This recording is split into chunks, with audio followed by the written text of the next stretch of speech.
요한계시록 21장과 22장의 이 말씀은 완성된 하나님 나라에 대한 이야기를 합니다. 우리가 하나님 나라라고 얘기할 때 나라는 통치를 얘기합니다.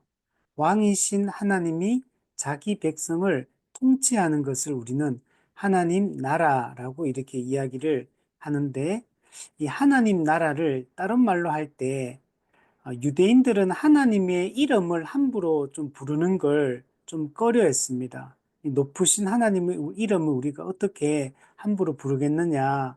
그래서 하나님이라는 이름이 나올 때는 유대인들이 하늘이라고 이렇게 얘기했습니다. 그래서 하나님 나라는 곧 하늘나라다. 그 하늘나라를 우리가 한문으로 쓸 때 천국이 된 겁니다. 그래서 우리가 천국이라는 것은 하늘나라, 곧 하나님이 왕으로 통치하는 하나님 나라. 이게 천국의 그 의미입니다. 근데 이 21장, 22장에 보면 우리 하나님 완성된 하나님 나라가 어떤 곳일지를 잘 보여주고 있습니다. 1차적으로 요한계시록을 보면 하나님의 나라는 마귀가 없습니다. 그리고 하나님을 믿지 않는 불신자가 없습니다. 하나님을 대적하고 하나님을 믿지 않고 하나님을 싫어하는 모든 존재는 최후 심판을 통해 영원한 멸망, 즉 지옥에 들어가서 거기서 영원히 형벌을 받게 됩니다. 이것은 하나님이 공의로운 분이기 때문에 그렇습니다. 죄를 지었을 때는 그 지은 죄에 대한 합당한 형벌을 받는 게 공의로운 것입니다. 근데 우리나라도 생각해 보면, 그 사법부에서 이렇게 하는 거 보면, 때로는 올바른 판단을 내리기도 하지만, 때로는 잘못된 판단을 내리는 경우들도 많거든요. 우리가 유전무죄, 무전유죄라는 이런 말이 있습니다. 돈이 있으면 죄가 없고 돈이 없으면 죄가 있는 겁니다. 그래서 돈 많은 사람들은 우리 이렇게 보면 정말 죄를 많이 짓고 이렇게 해도 얼마 안 있으면 감옥에서 나오고, 어떤 사람은 작은 죄를 지어도 그냥 기소당하고 감옥에 가고 고통을 받고, 그러니까 정확하게 지은 죄만큼 벌 받고, 작게 죄를 지었으면 작게 벌 받고, 큰 죄를 지었으면 큰 벌을 받고, 이게 공의로운 건데, 그렇지 않은 것들을 우리 한국 역사를 보면 이런 것들이 너무 많아요. 그래서 이런 걸 보면 우리가 어떤 마음을 갖게 되냐면, 공의가 시행되지 않고, 정의가 시행되지 않고 이러면 우리가 화가 납니다. 이 부당하고, 부조리하고, 불의한 것에 대해서 우리는 분노하는 마음이 이렇게 생기잖아요. 그래서 하나님을 대적하는 존재들을, 천사와 사람들을 영원히 멸망시키는 지옥 형벌에 넣는 그것이 하나님이 잔인한 분이거나 하나님이 악한 분이어서가 아니라, 하나님이 사랑이 충만하실 뿐만 아니라 또 공의가 충만하신 분이기 때문에 자신의 공의로운 성품을 거스를 수 없기 때문에 지은 죄에 합당한 형벌을 내리는 겁니다.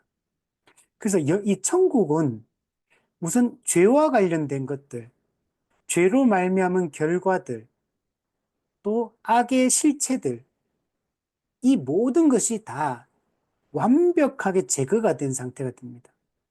그리고 오직 선하신 하나님이, 삼위 하나님이 통치하시고 하나님의 은혜로 구속함을 받은 하나님의 백성들과, 또 하나님이 자신의 뜻을 수종들게 하기 위해서 창조한 피조물 중에 영적 존재인 천사, 타락한 천사가 있는 반면에 타락하지 않은 천사들이 있거든요. 천사들도 하나님이 인격체로 만들었어요. 그리고 자유의지를 가지고 있어요. 몸은 없지만 영입니다. 그래서 몸이 없기 때문에 천사가 죽지는 않지만, 그러나 천사도 피조물입니다. 하나님이 만든 피조물이고, 근데 그 일부분의 천사가 타락을 했고, 그 성경에 보면 범죄한 천사들, 자기 지위를 지키지 않고 자기 처소를 떠난 천사들, 이게 바로 성경에 보면 그 대장이 마귀 사탄이고, 그리고 그 마귀 사탄과 함께 하나님을 반역하고 타락했던 그 천사들을 성경에 보면 우리 한글 성경이 이걸 번역할 때 귀신이라고 번역을 한 거예요. 그래. 성경에 보면.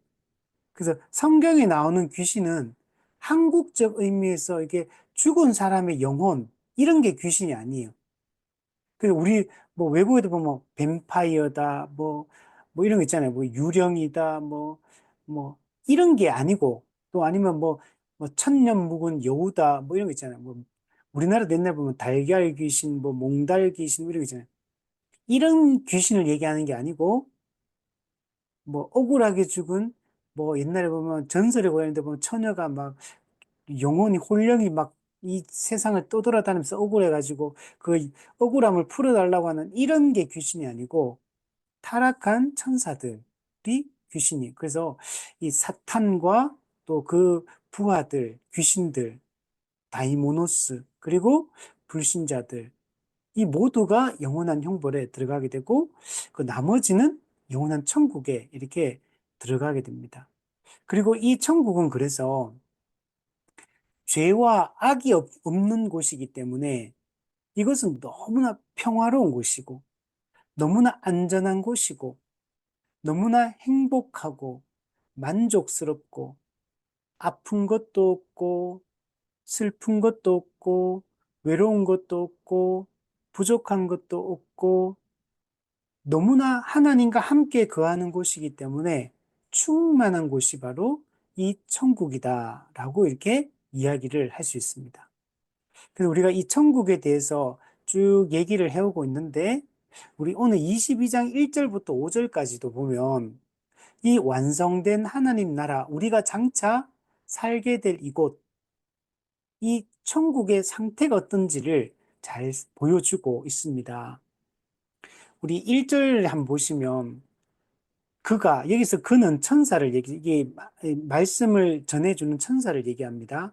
수정같이 맑은 생명수의 강을 내게 보이니 하나님과 및 어린 양의 보좌로부터 나와서 길 가운데로 흐르더라. 자, 여기서 이거는 천국의 이미지를 보여주는 겁니다. 그러니까 천국이 얼마나 좋은 곳인가, 하나님이 통치하는 새로운 세상이 얼마나 아름답고 생명이 넘치는 곳인가를 이 설명을 해주고 있습니다. 자, 여기서 첫 번째, 생명수의 강이 나옵니다. 강물, 강은 물이 흐르는 거잖아요. 근데 이 물이 생명수라는 거예요. 그래서 이 물이 흐르는 곳마다 모든 게 살아납니다. 이 생명수가 흐르는 곳에는 생명이 넘치게 되는 걸 얘기를 합니다. 이 생명수의 강 이미지는 창세기 2장 에덴 동산에서부터 이 생명수의 강 이야기가 나옵니다. 그리고 에스겔서 47장에도 보면 이 성전으로부터 흘러나오는 물이 강물을 이루게 되는 걸 볼 수가 있어요. 그리고 지금 요한계시록 22장, 여기 또 생명수의 강이 나오는 겁니다. 이거는 뭘 의미하냐면 하나님이 원래 에덴 동산을 창조하고 그 에덴 동산에서부터 네 방향으로 강이 흘러서 그 에덴 동산에서 물이 쫙 펼쳐져서 전 지구를, 지구 전체에 물이 공급되도록 하신 거예요. 그래서 하나님이 인간이 살아가는 환경인 이 지구, 에덴 동산에부터 물이 흘러가가지고 지구 전체에 물이 흘러가니까 그 물이 흘러가는 곳마다 모든 생명이 풍성하게 그 생명을 누리게 되는 걸 이야기를 합니다. 그래서 창세기 2장에 하나님이 창조하신 하나님 나라가 얼마나 생명이 넘치고 아름다운 곳인가를 보여주고 있는 겁니다. 그리고 에스겔서 47장에도 보면 하나님의 성전은 하나님의 임재를 상징하거든요. 그 구약에는 모세 시대 때는 이동식 성막이 있었고, 그 다음에 이제 나라를 만들고 난 이후부터는 고정식 성전이 만들어지게 됩니다. 솔로몬이 만들었던 솔로몬 성전이 만들어지게 됩니다. 자, 그리고 나중에 포로 당하고 나서 스룹바벨 성전이 또 세워지게 돼요. 자, 이와 같이 이 성전은 하나님이 우리 인간과 함께 하신다라는 걸 상징하는 겁니다. 그래서 하나님의 임재의 상징, 하나님이 우리와 함께 하고 있다는 상징, 이게 성전입니다. 근데 에스겔 47장에 보면 이 성전에서부터 물이 양사방으로 물이 쫙 흘러나옵니다. 물의 근원지가 어디냐면 성전이에요. 성전에서도 물이 쫙 흘러나오니까 이 물이 처음에는 사람의 발목까지 차오릅니다. 조금 있다가 사람의 무릎까지 물이 차오릅니다. 나중에는 허리까지 물이 차오릅니다. 그리고 이 물이 풍성하게 흘러나와가지고 이게 온 땅으로 이 물이 흘러가는 겁니다. 그리고 이 물이 흘러가는 곳마다 어떤 일이 일어나냐면 고기들이 막 살아납니다. 또 이 물이 흘러가는 곳마다 나무가 강 주변에 나무가 우뚝우뚝우뚝 자랍니다. 그래서 이 성전으로부터 흘러나오는 이 물이 흐르는 곳마다 생명이 넘치게 되는 겁니다. 그래서 이게 뭘 보여주냐면, 그래서 생명수의 강은 영원한 생명, 영원한 생명을 상징하고 있는 거예요. 천국이 어떤 곳이냐? 영원한 생명을 누리는 곳. 그러니까 영원한 생명이라는 말이 단순히 육체적으로 안 죽는다 이런 얘기 한다기보다는 모든 게 풍요롭고 아름답고 만족스럽고 행복하고 모든 것들이 하나님과 함께하기에 충만한 상태. 우리 이 세상에 살 때는 결핍이 있습니다. 부족함이 있어. 고통이 있어. 슬픔이 있고 외롭고 사람들하고도 물론 서로 사랑하고 살지만 충분히 우리의 마음을 흡족하게 채워주지를 못해요. 그리고 이 세상에 살 때는 배신도 당하고 억울한 일도 당하고 또 열심히 살아도 내가 수고한 만큼 대가가 안 돌아올 때도 있고 나는 다른 사람한테 선하게 대했는데 그 사람은 나한테 악하게 대하기도 하고 이 세상 그리고 막 병에 걸리기도 하고 이 세상에서 삶은 결핍으로 가득 차 있어요. 이 세상의 삶은 기본 고통스럽습니다. 그냥 어떨 때는 좋을 때도 있어요. 형통할 때도 있고 편안할 때도 있고 아무 문제 없을 때도 있어요. 근데 또 그게 계속 가는 게 아니고 또 풍랑이 치고 골짜기를 만나고 아픔이 찾아오고 불의한 일을 당하고 그럼 지금도 보세요. 지금 불나서 지금 난리잖아요, 지금. 전국에 저는 이렇게 갑자기 불이 이렇게 많이 나는지 참 신기하기도 하고. 그리고 또 막 불이 바람이 이렇게 세게 부니까 야, 저는 불이 이렇게 우리나라에서 이렇게 큰 불은 처음 본다는 생각이 저는 들더라고요. 야, 바람이 얼마나 세게 부는지.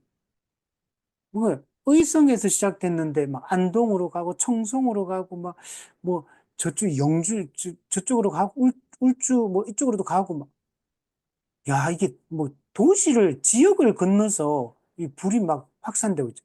여기서 지금 죽은 사람만 해도 지금 얼마나 많이, 지금 제가 아까 보기에는 18명이 이번에 요쪽에서 죽었다고 얘기하더라고요. 그 소방대원도 어제 보니까 4명인가 죽었다 그러고, 지금 보니까 어떤 할머니하고 막 나왔는데 집이 홀랑당 불이 다 탔더라고요.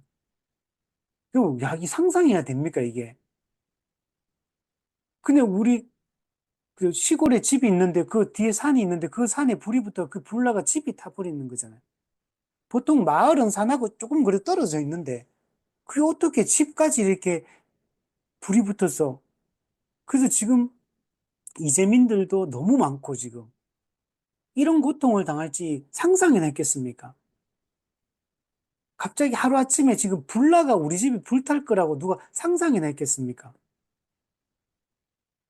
이 불나기 며칠 전까지만 해도 그냥 편안하게 행복하게 살았는데 근데 갑자기 불이 나면서 죽기도 하고, 재산을 다, 이게 다 불타기도 하고, 그럼 이 트라우마를 앞으로 살아있는 분들도 얼마나 이걸 겪고 살겠습니까? 앞으로도 평생을 이 기억을 떨쳐낼 수 있겠습니까? 이게 이 세상의 삶인 거죠. 그러니까 이 땅에서는 생명을 온전히 못 누려요. 누가 모든 걸 장담할 수 있습니까? 나는 지금 건강하니까 나는 앞으로도 영원히 죽을 때까지 건강하게 행복하게 잘 살 거다. 누가 장담할 수 있습니까?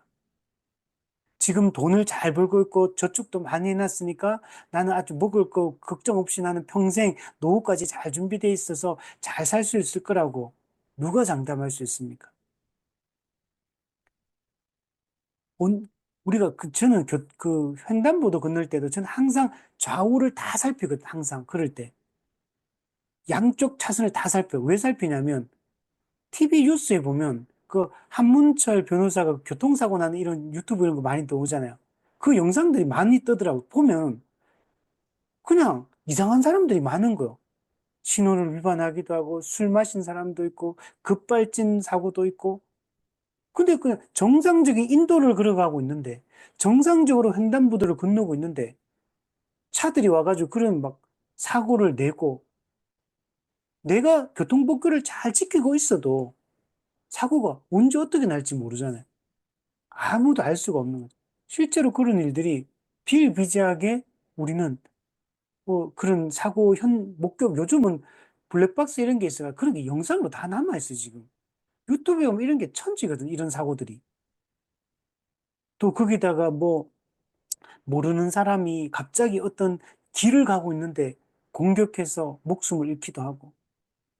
그 정상적으로 그냥 시내를 걸어가고 있는데 누가 쫓아와서 막 폭행을 가하기도 하고. 내가 언제 어떻게 될지 아무도 알 수 없는 거예요. 우리가 이 땅에서는 장담할 수 있는 게 아무것도 없는 거예요. 잠시 그냥 평안하면 그 성경에서도 우리가 하나님 우리의 평안한 때를 주시면 하나님 감사합니다. 하나님께 영광 돌리면서 감사하게 우리가 그것도 잘 누리고 근데 또 인생이라는 게 공고할 때가 찾아와요. 인생의 풍랑을 만나게 됩니다. 아무도 문제 없는 사람이었어요. 플라톤이 했던 말 중에 사람들은 다 한 가지씩 다 고통을 다 가지고 있다. 사람한테 말을 안 할 뿐이지 다 우리가 남모를 남한테는 말하지 않지만 그 사람마다 각자 그 고통을 안고 다 살아간다. 그렇기 때문에 함부로 다른 사람에 대해서 우리가 말하면 안 된다. 그런 얘기 하더라고. 다 그렇지 않습니까? 그 누가 그 얘기를 꺼내서 얘기한다고 해서 그 누가 이 문제를 해결해 줄 수 있는 것도 아니에요. 그러니까 사실 혼자서 짐을 짊어지고 가는 겁니다. 그러니까 이 세상에는 영원한 생명이 없거든요. 그런데 하나님의 나라는 이 생수가 흘러 넘치는 겁니다. 생명수의 강이 흐르는 곳마다 그 진흙펄이 깨끗한 아름다운 강으로 바뀌고 주변엔 나무들이 막 자라고 그 물 속에 생명을 가진 생물들이 뛰어놀고 이런 세상으로 바뀐다고 얘기를 하고 있습니다. 진펄과 갯펄이 되살아날 것이고 소금 땅이 아름다운 땅으로 이렇게 바뀔 것이다 라고 얘기를 하고 있습니다. 자, 그런데 이 생명수강이 어디로부터 흘러나오냐면 오늘 본문에 보면 하나님과 및 어린 양의 보좌로부터 나와서 이 생명수강, 영원한 생명은 누구로부터 주어지는 거냐? 하나님과 어린 양 예수님으로부터 주어지는 것이다. 우리 에스겔 47장에서는 성전 문지방으로부터 물이 흘러나온다. 성전은 뭘 상징합니까? 하나님 임재를 상징한다 했잖아요. 그래서 즉 성전으로부터 물이 흘러나온다는 얘기는 하나님으로부터 생명수가 흘러나온다는 그 또 동일한 이야기를 하고 있는 겁니다. 여러분, 생명은 오직 하나님만이 주실 수 있습니다. 하나님이 천지를 창조하시고 인간 존재를 창조하신 분도 하나님이시고 하나님의 계획 속에서 저는 1974년 11월 1일 이 땅에, 이 세상에 태어났어요. 육신의 생명을 갖게 된 것도 하나님께서 주신 생명이고, 지금 제가 아직도 안 죽고, 지금 현재를 살아가고 있는 것도 하나님이 지금 저를 보호해 주시고, 하나님이 지금 지켜주시기 때문에, 하나님이 지금 시간을 허락해 주고 있기 때문에 살고 있는 겁니다. 제가 지금 50대니까 저는, 그래도 이제 앞으로 살 날이 요즘은 100세 시대니까 한 100살까지 살겠지. 어떻게 장담합니까? 저 얼마 전에도 우리 어떤 목사님 얘기를 봤는데 그 젊은 목사님인데 돌아가셨더라고. 그 요즘 젊은 사람들도 생명을 잃는 게 얼마나 많습니까? 우리 얼마 전에도 우리 배우 중에 한 명이 또 스스로 생명을 끊었죠. 언제 어떻게 우리에게 무슨 일이 일어날지 아무도 알 수 없죠. 근데 이 생명은 하나님만 주실 수 있는 거예요. 그래서 성경에 보면 하나님 어떤 분을 묘사하냐면 생사화복을 주관하시는 분이다. 살고 죽는 것, 화와 복, 생사화복 그 전부를 주관하시는 분은 여러분 하나님이십니다. 이 하나님만이 우리에게 영원한 생명을 제공해 줄 수 있어요. 우리는 이 땅에서 육신을 가지고 살아가는 이 생명도 하나님 주시는 거지만, 그러나 이것도 중요하지만, 이것보다 더 중요한 게 뭐냐면, 우리의 영적인 생명이 중요하다는 거예요. 영적으로 생명이 없으면 지옥에 가는 거기 때문에. 하나님은 공의로운 분이기 때문에, 하나님 반드시 심판하시는 분이기 때문에, 우리가 그것을 두려워해야 됩니다. 성경에도 보면 부자와 거지 나사로가 나오거든요. 부자는 이 땅에서 죽을 때까지 떵떵거리면서 장례식도 아주 화려하게 치러요. 거지 나사로는 이 땅에서 죽을 때까지 거지로 삽니다. 장례식도 찾아오는 사람 한 명이 없어요. 그런데 하나님을 믿고 하나님을 인정하고 살았던 거지 나사로와 이 땅에서 하나님 없이 하나님을 부정하면서 떵떵거리며 부자로 죽을 때까지 살았던, 그리고 아마 묘비도 막 크다하게 봉분도 크다하게 이렇게 만들었을 거예요. 그러나 그가 죽고 난 이후는 완전히 상황이 역전됩니다. 거지 나사로는 아브라함의 품에 안겼다. 즉 천국에 들어갔다는 얘기를 하는 거고, 이 부자는 그 지옥의 고통 속에 들어갔다는 거예요. 그래서 부자가 천국에 있는 나사로에게 이곳은 너무나 뜨거운 곳이 불타는 곳이기 때문에 목이 너무나 목마른 거죠. 그래서 손으로 물을 한 방울 딱 찍어가 손가락 끝에 한 방울만 물을 좀 떨어 달랴. 이렇게 얘기를 합니다. 그러니까 천국에 간 거지 나사로가 너와 나 사이는 건널 수 없는 이 수렁이 있다. 그래서 한 번 이곳에 천국에 들어오고 지옥에 들어가면 천국에서 지옥으로, 지옥에서 천국으로 가는 것은 불가능하다. 그냥 지옥에 가니까 그 뜨거운 고통 속에서 그냥 그 물 한 방울. 그래서 그가 부탁합니다. 나는 이곳에 지옥에 왔지만 우리 가족들은 지옥에 오지 않도록 나사로를 살려가지고 보내가지고 우리 가족들한테 전도 좀 해달라고 부탁을 합니다. 그 부자가. 근데 그럴 수 없다. 이렇게 얘기하는 걸 볼 수 있습니다. 이 땅에서는 하나님 뜻 가운데 이 땅에 또 다른 사람이 누군가가 전도할 거라는 거. 거지 나사로가 안 가더라도. 이, 여러분, 육신의 생명이 다가 아닌 겁니다. 우리 육신은 어떻습니까? 계속 쇠하지 않습니까? 우리 육신은 지금도 여러분, 저도 몸에 이상 신호가 오는 부분들이 많거든요. 눈도 나쁘고, 여러 측면에서 몸이 약해지고 있고. 그래서 제가 오래 살 거라고 저는 제가 확신이 안 들어요. 여러분은 확신이 드는지 모르겠는데 저는 제 건강에 대해서 저는 확신이 없거든요. 제가 오래 살 거라는 생각이 안 들어요. 모르죠. 그건 얼마나 살지는 모르지만 어쨌든 간에 건강에 저는 자신감이 없거든요. 근데 모든 거는 하나님으로부터 주어지는 거예요. 하나님이 만약에 지금 50대 저를 부르시면 저는 기쁨으로 가야 되는 거고 60대 부르시면 60대 기쁨으로 가야 되는 거고 70대 부르면 70대 가는 거고 가기 전까지는 이 땅에서 해야 될 사명이 있기 때문에 그래서 하나님이 안 부르시면 아직 때가 아닌 모양이다 이렇게 생각하고 이 땅에서 이제 주어진 일들 열심히 주님께서 맡기신 일들을 감당하며 그 천국을 사모하며 우리가 살아가면 되죠. 그래서 이 생명은 영원한 생명, 생명수 강이 상징하는 영원한 생명은 하나님과 어린 양 예수 그리스도부터 주어지는 것이다 라고 얘기를 하고 있습니다. 자, 그리고 또 하나의 이미지가 나오는데 강 좌우에는 생명나무가 또 있어요. 2절에 보면 하나님과 어린 양으로 생명수가 쫙 흘러나가고 그리고 그 강물이 생명수 강이 흐르는 곳마다 강 좌우에는 생명나무가 쫙 멋지게 자라난다는 거예요. 근데 이 생명나무가 12가지 열매를 맺습니다. 어떻게 맺냐면 달마다 그 열매를 맺는다. 즉 1월 달에는 사과, 2월 달에는 배, 3월 달에는 감, 4월 달에는 귤 이렇게 맺힌다는 거예요.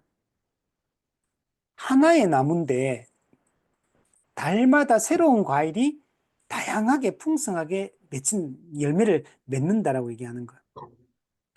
우리 생각에는 아니 그런 나무가 어디 있느냐 이런 거 우리는 본 적이 없으니까 감나무는 맨날 감만 열리지 뭐 감나무가 갑자기 사과를 열매 맺진 않잖아요. 귤은 그냥 귤만 맨날 생산하지, 그죠?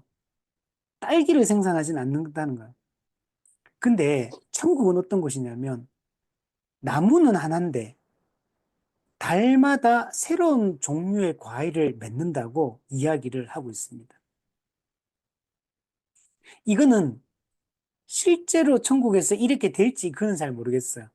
근데 이거는 뭘 보여주려고 하냐면 이 상징하는 의미가 있는 거예요. 하나님의 나라가 생명수 강이 흘러가서 생명나무가 자라고 생명나무는 12가지 열매를 주어서 풍성하게 우리가 그것을 먹게 만들겠다는 거예요.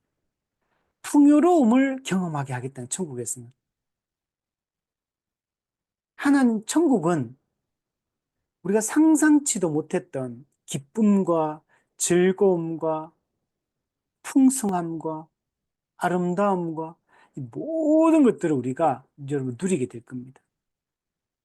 생명나무도 생명수 강하고 의미적으로 똑같아요. 둘 다 생명수, 생명나무잖아요. 이것도 영원한 생명을 상징합니다. 하나님으로부터 흘러나오는 그 물이 흐르는 곳마다 영원한 생명이 흘러 넘치게 되는 겁니다. 근데 이거는 이 생명나무 이미지도 어디 나오냐면 이것도 똑같이 창세기 2장에 나오고 에스겔서 47장에 여기도 똑같이 나옵니다. 우리 창세기 2장의 에덴 동산, 하나님의 나라 보면 생명수 강이 네 근원으로 흘러서 갈 뿐만 아니라 그 에덴 동산의 중앙에는 특별한 두 나무가 있는데 하나는 선악을 알게 하는 나무가 있고 또 하나는 생명나무가 에덴 동산의 정중앙에 위치하고 있습니다. 이거는 뭘 보여주냐면 선악을 알게 하는 나무는 어떤 의미를 가지고 있냐면 인간이 아담과 하와가 사람이 하나님을 진짜 하나님으로 믿고 인정하느냐, 너가 나를 정말 왕으로 인정하고 창조주로 인정하느냐, 그걸 확인하는 테스트예요. 테스트, 시험. 그게 선악과 금지 명령입니다. 네가 진짜 나를 주인으로 인정하느냐, 네가 나를 정말 창조주로 믿느냐, 내가 너의 왕이라는 걸 너가 정말 믿느냐, 너의 생명은 나에게 달려있다는 걸 정말 믿느냐, 그리고 네가 정말 나를 왕으로 인정하고 아버지로 인정하고 나와 올바른 관계 속에서 살아가기를 정말 원하느냐? 이걸 물어보는 게 선악과 나무. 그 선악을 알게 한 나무 열매를 먹지 말라. 선악과를 안 따먹는 거는 하나님을 정말 주님으로 인정한다는 말이고, 선악과를 따먹는다는 말은 하나님을 창조주요, 우리의 섭리주요 통치자로서 인정하지 않는다는 말을 하는 거. 그럼 생명나무는 뭐냐? 에덴 동산 중앙에 있는 선악을 알게 한 나무 생명나무는 나무는 두 개잖아요. 근데 메시지는 한 개예요. 하나의 세트로서 메시지를 전하고 있는 겁니다. 그래서 하나님을 왕으로 인정하고 주되심을 믿고 따르면 어떻게 되냐면 테스트를 통과하는 거예요. 그 명령을 지키면. 그러면 그 결과 보상으로 하나님 주시는 게 있는데 생명나무의 열매를 주는 겁니다. 그러니까 이거는 선악을 알게 하는 나무의 열매를 먹지 말라. 즉 네가 나를 정말 이 주되심, 왕되심을 인정하고 하나님이 주인 되심을 인정하고 그걸 네가 확실하게 그것을 증명하면 하나님이 보상으로 주는 게 뭐냐면 생명나무 열매, 즉 영원한 생명을 주겠다는 거야. 근데 만약 네가 그 테스트를 네가 깨면 네가 나를 인정하지 않으면 그러면 생명나무가 나무 열매를 먹을 수 없도록 길을 차단해 버려. 그래서 실제로 아담과 하와가 선악과를 따먹고 나서 하나님 때문에 에덴 동산 쫓아냅니다. 그리고 에덴 동산에 들어간 입구를 두루 도는 불칼과 화연검, 불이 쫙 막아버려요. 못 들어가게. 생명나무 열매를 못 먹게. 그 말은 에덴 동산에 쫓겨나는 것은 하나님과의 관계는 이미 틀어졌고, 관계는 깨졌고, 이제 하나님의 저주 가운데, 하나님의 공의로운 진노 가운데, 이젠 지옥 갈 날만 남은 이 상태가 된 겁니다. 그래서 이 생명나무는 일종의, 이거는 선악과 금지 명령을 하는 조건, 이 조건을 만족시키면 그 결과로서 영원한 생명을 주겠다는 약속을 이 생명나무가 하고 있는 거예요. 그래서 이걸 잘 보여주는 게 소요리 교리 문답 12문에 보면 잘 설명해져요. 하나님께서 사람을 창조하신 후에 완전한 순종을 조건으로 완전한 순종, 선악과 금지 명령을 완전하게 지켜요. 이걸 지킨다는 얘기는 하나님을 정말 나의 주님, 나의 통치자로 진짜 믿으면 그러면 뭐 하냐면 순종을 조건으로 생명 언약을 맺으시고 선악을 알게 하는 나무 열매 먹는 것을 사망의 형벌로서 금하셨다. 즉 뭐냐면 선악과를 따먹으면 어떻게 되느냐? 즉 하나님의 주되심을 인정하지 않으면 하나님이 왕이라는 걸 인정 안 한다는 얘기는 내가 내 인생의 주인이다. 내가 왕이다. 나는 내 맘대로 하겠다 이 말이에요. 나 하나님 필요 없고 나는 내가 알아서 하겠다. 하나님으로부터 독립선언하는 거. 이게 죄의 본질이거든요. 그렇게 되면 어떻게 되냐면 사망의 형벌로서 금하셨다. 즉 사망을 당하게 될 거다. 영원한 형벌, 지옥 형벌에 들어가게 될 거다. 이게 처음부터 이 조건이 달린 언약이에요. 그래서 순종이 정말 중요합니다. 기독교에는. 하나님의 말씀에 순종하는 거. 물론 말씀에 순종했기 때문에 구원해 주는 건 아닙니다. 하나님이 구원 자체는 은혜로 해주시는 거예요. 우리를 자기 백성 처음부터 삼으신 것도 그냥 은혜로 삼으신 거지. 순종하니까 너를 이렇게 내 백성 삼아주겠다 이게 아닙니다. 이거는 오해하면 안 돼요. 구원은 전적으로 은혜고 하나님 백성 된 건 전적으로 은혜로 되는 거. 그러면 하나님이 백성답게 살아감에 있어서는 영원한 생명을 누리느냐 누리지 못하느냐는 우리가 하나님을 정말 주님으로 인정하느냐. 나는 내 소유가 아니고 하나님의 소유임을, 하나님의 구별된 특별한 소유임을 정말 인정하느냐. 나는 그분의 종이고 그분은 나의 주인이심을 믿느냐? 그리고 그 주인이신 하나님께 순종하며 그분의 영광을 위해 살겠느냐? 그렇게 하면 영원한 생명을 주겠다는. 근데 아담과 하와는 실패했죠. 근데 실패했는데 지금 오늘 계시록 22장에 보면 또 어떻습니까? 생명나무가 천국 가니까 또 있어. 즉, 이 말은 타락함으로 영원한 생명을 잃어버렸던 우리 죄인을 위해 하나님께서 예수 그리스도를 보내주셔서 우리에게 생명나무 열매를 우리에게 이미 주신 것. 우리는 예수 믿는 사람은 생명나무 열매를 이미 먹은 사람이에요. 나중에 재림 이후에 먹는 게 아니고 어떻게 그러면 우리는 먹은 적이 없는데요?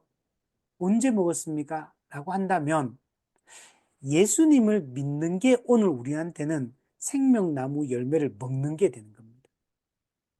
우리 예수님 믿으면 어떻게 됩니까? 영생을 얻는다. 그러잖아요.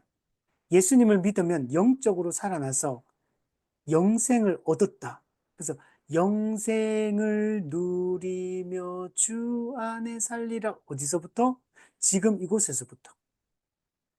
여러분, 아담 하와 때는 선악과 금지 명령을 지킴으로 하나님이 주시는 생명나무 열매를 먹는 그 원리가 우리 신약 시대로 넘어오면 그게 타락한 죄인을 위해 예수님이 죄의 형벌을 다 받으셨기 때문에 그 예수님을 믿으면 영원한 생명 우리는 이미 이 땅에서부터 얻게 되는 겁니다.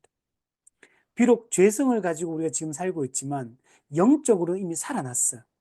영적으로 살아났고 이미 영원한 생명을 소유하고 있고 예수님이 재림하시면 우리는 반드시 천국에 여러분 들어가게 되는 겁니다. 그게 이 땅에서 예수 믿는 여러분 사람들입니다. 또 밑에 보면 생명나무는 12가지 열매를 맺어요. 생명력이 얼마나 풍성한지 몰라요. 왕성해요. 그래서 풍성한 열매를 맺고 마음껏 누리도록 생명을 마음껏 누리도록 하나님께서 하신다는 것. 그리고 그 생명나무 잎사귀들은 만국을 치료한다. 이것도 에스겔 47장에 나오는 얘기입니다. 그 잎사귀들이 이게 약재료가 돼가지고 사람들의 모든 사람을 회복시키고 치료하는 이런 효과가 있는 잎사귀라는 거예요.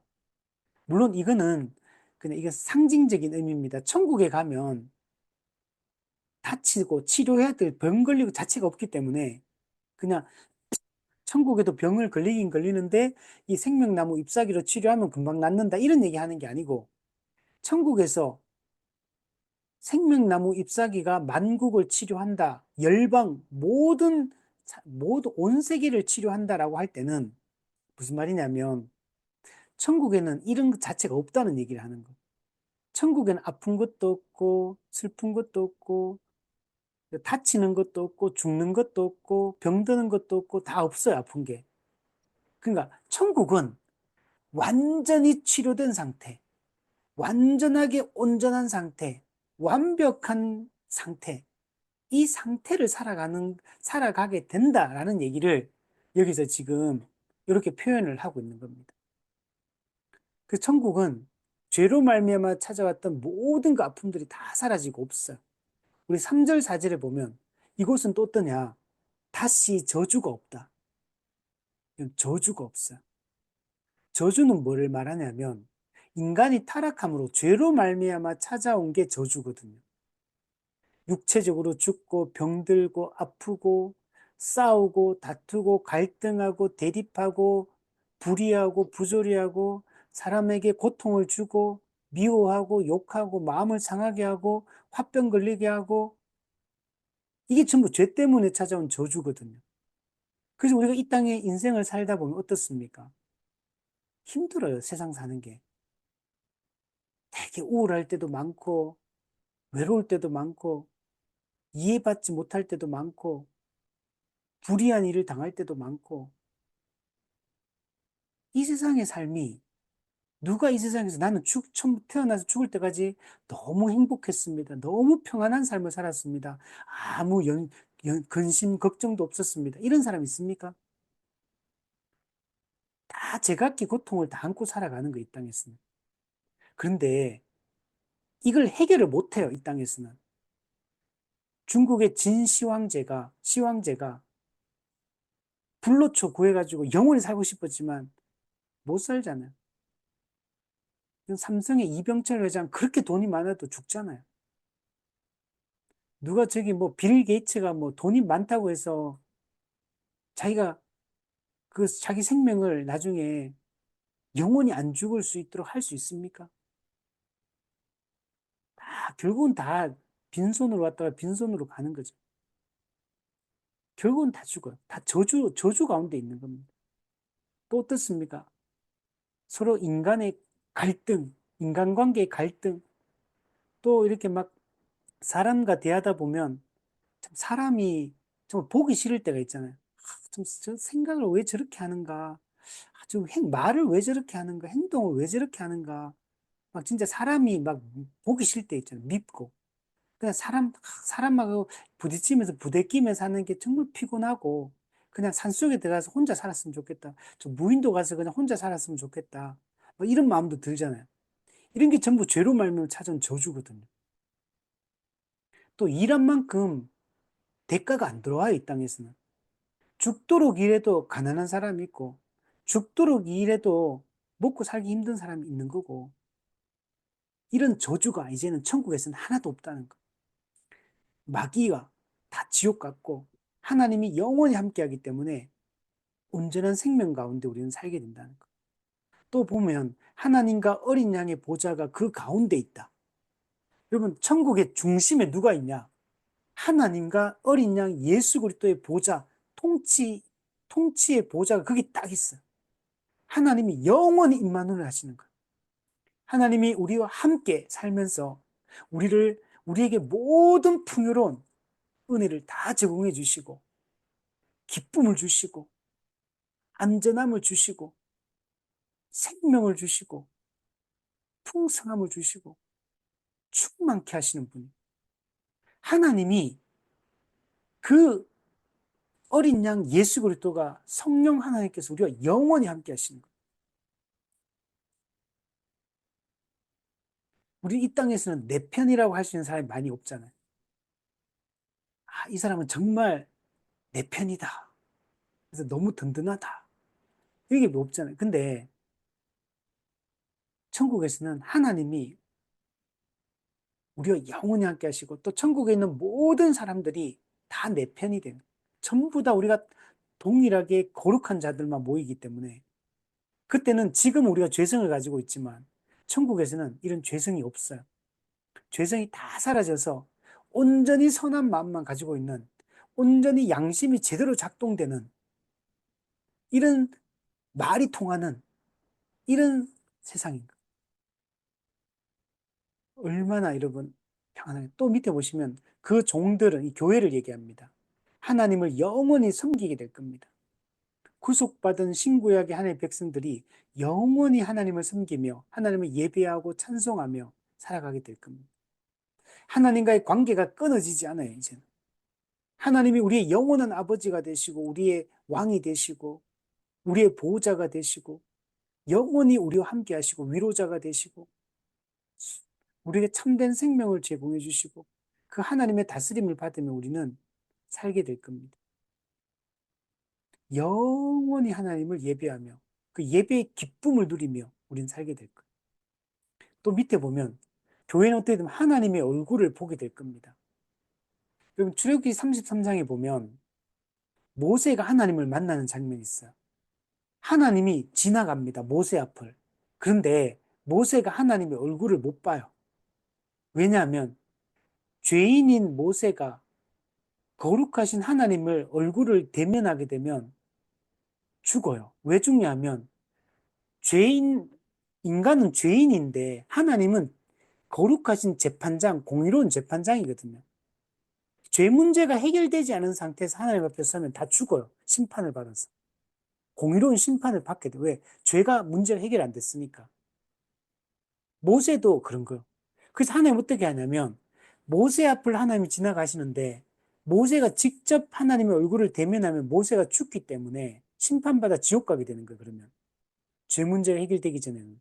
그래서 하나님 어떻게 하냐면 모세를 손으로 하나님이 손으로 이렇게 싹 감싸가지고 하나님을 못 보게 하시는 거예요. 그리고 하나님이 딱 지나가고 나서 하나님의 손을 딱 거두시는 거예요. 그러면 모세가 뭐만 보냐면 하나님의 얼굴을 직접 보지는 못하고 이미 지나간 하나님의 등만 보게 돼요. 등. 물론 하나님은 영이시기 때문에 실제 몸은 없습니다. 이건 그냥 이제 의미적으로 이렇게 얘기하는 거예요. 그래서 지나가요. 즉 모세조차도 하나님을 직접 얼굴을 대면한 게 아니에요. 자, 그런데 우리 예수님을 믿는 우리는 어떤 사람이냐면 하나님과 얼굴을 대면하여 이제 보게 되는 거예요. 물론 우리 예수 믿는 지금도 우리는 하나님을 봅니다. 근데 지금은 하나님을 직접 본다기보다는 예수님을 통하여 성경을 통하여 지금 하나님을 알고 보는 거예요, 지금은. 근데 나중에 천국이 예수님 재림 후에 천국이 이루어지면 우리가 하나님을 직접 하나님의 얼굴을 보게 되는 거예요. 고린도전서 13장 12절. 우리가 지금은 거울로 보는 것 같이 희미하나 그때에는 얼굴과 얼굴을 대하여 볼 것이요 지금은 내가 부분적으로 아나 그때는 주께서 나를 아신 것 같이 내가 온전히 하나님을 알게 될 것이다. 모든 게 완성된 상태는 하나님과 직접 얼굴과 얼굴을 대면하여 볼 수 있는 그 하나님의 영광의 광채를 볼 수 있는 이런 우리 존재가 여러분 된다는 겁니다. 지금도 우리가 하나님의 영광이 이 땅에서도 그 베드로와 야고보와 요한이 예수님과 산에 올라갔을 때 예수님이 거기서 변화되십니다. 변화 산상이라고 하죠. 변화되는데 그 변화된 모습은 예수님이 나중에 하늘로 올라가신 그 상태를 보여주신 겁니다. 근데 그때 베드로와 야고보 요한이 그거 보고요. 여기가 좋사오니 그러면서 거기 머물러 있으려고. 왜냐하면 하나님의 영광을 예수님의 영광을 간접적으로 봤는데 직접 본 것도 아니고 간접적으로 그 하나님의 영광을 잠시 봤는데 너무 좋아한 거, 너무 좋은 거예요. 너무 좋아가지고 그냥 여기서 그냥 살았으면 좋겠다 이 상태로 이 땅에서는 경험해 보지 못했던 그 하나님의 영광을 보니까 너무 좋은 거예요. 우리는 근데 천국 가면 우리는 완전히 그렇게 볼 거예요. 자, 그리고 또 4절에 보면 교회 이마에는 하나님의 이름이 기록되어 있다. 이름. 우리 마귀도 자기 백성의 이름을 표시를 합니다. 이마와 오른손에. 그는 짐승의 표, 마귀적 표예요. 마귀가 니는 내 백성이다. 니는 내 소유다. 이렇게 이게 도장을 꽝 찍어놨어요. 마귀도. 그 사람은 마귀와 함께 지옥에 나중에 가게 되는 거예요. 그러면. 근데 예수님께서도 하나님께서도 자기 백성에게 자기 백성의 이마에다가 너는 내 소유다 이렇게 해서 도장을 찍어놨어요. 물론 이건 실제적 도장은 아니고 영적인 의미입니다. 우리 미국의 그 목장 이런 데 보면요. 어때요? 오케이 목장 보면 거기다가 말에다가 뜨거운 그걸 해가지고 엉덩이에다가 딱 도장 찍어 놓잖아요. 그러면 여기는 거기다 오케이 여기 적어 놓잖아요. 저 예전에 남미 쪽에 보니까 그, 그 무슨 사슴 비슷하게 생긴 뭐 있더라고요. 뭐, 그 있는데, 거기는 사람들이 막 동네 사람들이 그 사슴 같이 생긴 그 동물을 키우는데, 그 막 방목해가지고 막 풀 뜯으러 다니고 막 이렇게 하더라고요. 근데 이게 우리 건지 저 집 건지를 알 수가 없잖아요. 생긴 게 다 똑같더라고, 생긴 게. 근데 어떻게 표시를 하냐면 거기는 이게 도장을 꽝 찍어 놓는 게 아니고 색깔별로 그 털에다가 천으로 끈을 묶어놨더라고. 어떤 데는 빨간 천, 노란 천, 파란 천 해가 그걸로 해다가 그 동물의 그게 털에다가 그걸 묶어놨더라고요. 그러니까 되게 알록달록 예쁘더라고요. 근데 아 이거는 우리 집 거구나. 이걸 그 색깔 보고 표시를 하더라고요. 그것처럼 하나님께서 자기 백성의 이마에다가 너는 내 백성, 너는 내 소유, 내가 너를 지키고 보호하고 내가 너와 함께 하겠다. 특별한 소유, 세굴라, 특별한 소유로 내가 너를 삼았다. 이 말은 이마에 이름이 기록되어 있다는 얘기는 이 영원히 너와 나의 관계는 안 깨진다는 얘기를 하는 거예요. 너는 영원히 내 앞에서 이 천국에서 함께 살게 될 거다. 이 복락을, 이 샬롬을 누리며 살게 될 거다. 그 얘기를 하는 겁니다. 자, 그리고 마지막 5절에 보면, 천국은 어떤 곳이냐면, 밤이 없어요. 밤이. 그 밤이 없는 거는 우리 21장 25절에도 보면, 낮에 성문들을 도무지 닫지 아니하리니 거기에는 밤이 없습니다. 성문은 뭐냐면, 성문을 왜 닫냐면, 낮에는 사람들이 다녀야 되니까 성문을 딱 열어놓고, 밤 되면 도적이 침입해 오고, 적이 침입해 들어올 수 있으니까, 밤 되면 성문을 딱 닫잖아요, 옛날에. 그것처럼. 근데, 천국은 성문을 안 닫아요. 왜 안 닫을까요? 천국 문을 왜 안 닫냐면, 쳐들어올 적이 없어요. 하나님이 보호하신 하나님이 함께 계시고, 그리고 마귀는 어때요? 다 지옥 갔거든요, 이미. 쳐들어올 적이 없으니까, 우리나라도 그런 말 하잖아요. 우리나라도 한동안 대문 없애기 이런 거 했잖아요. 대문 없애기. 담장 막 쌓아놨다 갑자기 대문 없애기 하자. 그리고 시골 가면 대문을 활짝 막 밤에도 활짝 열어놓고 이렇게 하잖아요. 그것처럼 성문을 없다는 얘기는 하나님의 완전한 보호 가운데 산다는 얘기하고, 그럼 왜 그러면 성문을 안 여냐면 밤이 없기 때문에 그래, 밤이. 낮은 어떤 건 안전한 걸 상징합니다. 빛이 있기 때문에 안전한 걸 상징하고, 밤은 빛이 없기 때문에, 그래서 이때는 도적이 침입하고 악한 자들이 공격하고 빼앗고, 이런 밤은, 어둠은 좀 부정적인 뉘앙스를 가지고 있거든요. 근데 천국에서는 밤 자체가 없어. 왜? 지옥의 권세, 마귀의 권세가 없잖아요. 죄와 사망의 권세 자체가 없어요. 다 이미 심판받아서 지옥 가 있기 때문에. 그리고 하나님이 함께 하시고 하나님 통치하시기 때문에 여기는 완전히 안전한 곳이잖아요. 어떤 부정적인 요소 자체가 없어요, 천국은.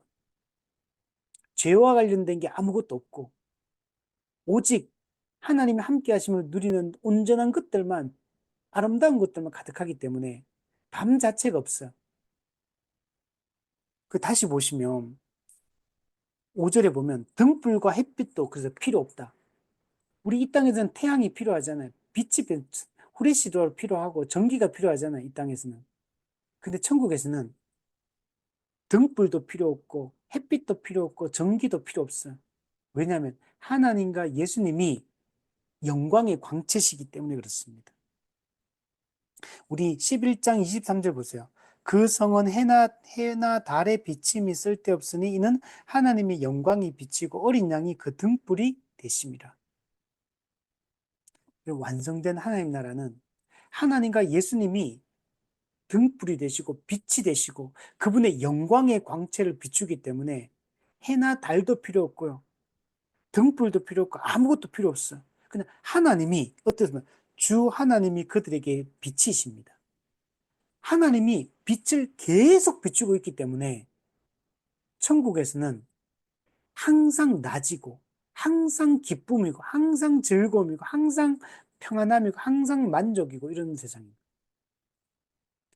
참된 샬롬 안식을 누리는 곳입니다. 그리고 마지막으로 보세요. 우리 교회는 어떻게 되냐? 그 천국에서 그럼 우리는 뭐 하면 사느냐? 그들이 세세토록 왕노릇하리로다. 우리 천국 가가지고요. 우리는 왕노릇하며 사는 거예요. 우리는 우리는 하나님이 가진 그 왕적 권세를 받은 하나님 그분의 자녀고 그 하나님의 통치에 우리도 동참해서 천국에서 세세토록 왕노릇하며 살아가게 된다. 물론 이제 세세토록 왕노릇하는 게 그냥 탱자탱자 옛날에 그 고관대작들 왕들 그 조선시대 때 그 이상한 임금들 그렇게 그냥 탱자탱자 놀면서 그냥 그렇게 산다 뭐 그냥 뭐 죽도록 펌하시고 막 그냥 뭐 그냥 뭐 그냥 주장창 그냥 놀고 자고 뭐 이렇게 산다는 말이 아닙니다, 여러분.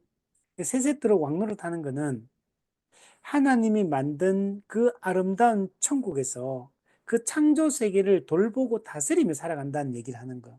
창세기 1장에서 하나님이 모든 생물을 다스리라는 이 문화 명령, 이 명령이 완성된 천국에서도 계속 수행이 됩니다. 인간에 의해서.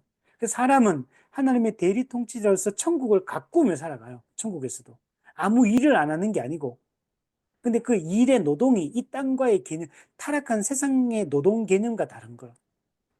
노동이 곧 예배요. 예배가 곧 노동이 되는 그게 천국에서의 삶이에요. 그래서 만족감을 누리고 아름다움을 누리고 점점 더 발전되는 아름다운 세상.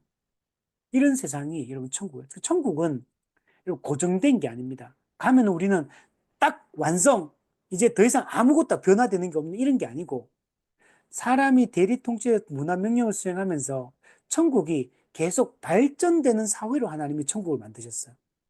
그래서 이 헬라어 단어, 이 단어, 히브리 단어들이 전부 다 발전의 개념을 가지고 있습니다. 자란다. 자람이 계속 있는 곳이요. 그러니까 멈춰 있는 정태적인 천국이 아니에요. 천국은 계속 역동적으로 일하는 세상, 노동하는 세상, 예배하는 세상. 근데 이게 기쁨이에요. 기쁨이고 즐거움이고 행복이고. 이런 세상이 천국입니다. 우리가 이 천국을 소망하며 우리 살아갔으면 좋겠습니다.